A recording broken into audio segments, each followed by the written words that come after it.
بسم اللہ الرحمن الرحیم۔ غزوہ احد میں رسول اللہ صلی اللہ علیہ وسلم کے اطراف میں صرف 9 صحابہ تھے، جن میں 7 انصاری اور 2 مہاجر تھے۔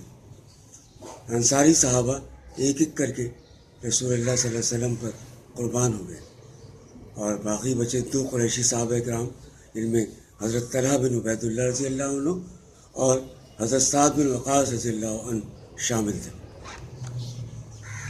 دونوں بہت بے جگری سے لڑے۔ مشرکین نے رسول اللہ صلی اللہ علیہ وسلم پر تابڑ توڑ حملے کیے۔ عتبہ بن ابی وقاص نے رسول اللہ صلی اللہ علیہ وسلم کو ایک پتھر مارا، جس سے حضرت صلی اللہ علیہ وسلم پہلو کے بل گر گئے۔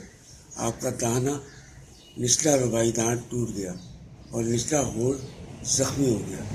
عبداللہ بن شہاب زہری نے آگے بڑھ کر حضور اکرم صلی اللہ علیہ وسلم کی پیشانی زخمی کر دی۔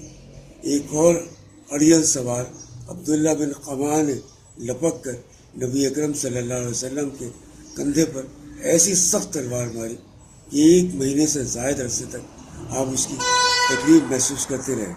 البتہ رسول اللہ صلی اللہ علیہ وسلم کی دوری ذرا کٹ نہ سکی۔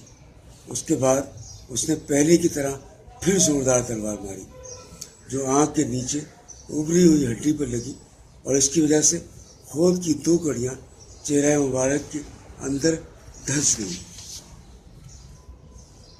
ساتھ ہی عبداللہ بن قمع نے کہا کہ میں قمع یعنی توڑنے والے کا بیٹا ہوں۔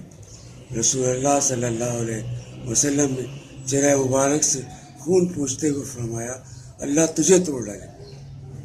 ابن عائض کی روایت ہے کہ جنگ کے کچھ عرصے بعد ابن قمع مکہ مکرمہ میں اپنی بکریاں چرا رہا تھا۔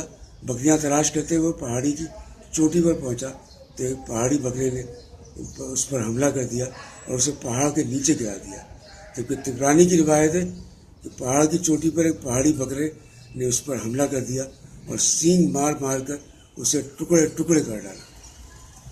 وما علینا الا البلاغ۔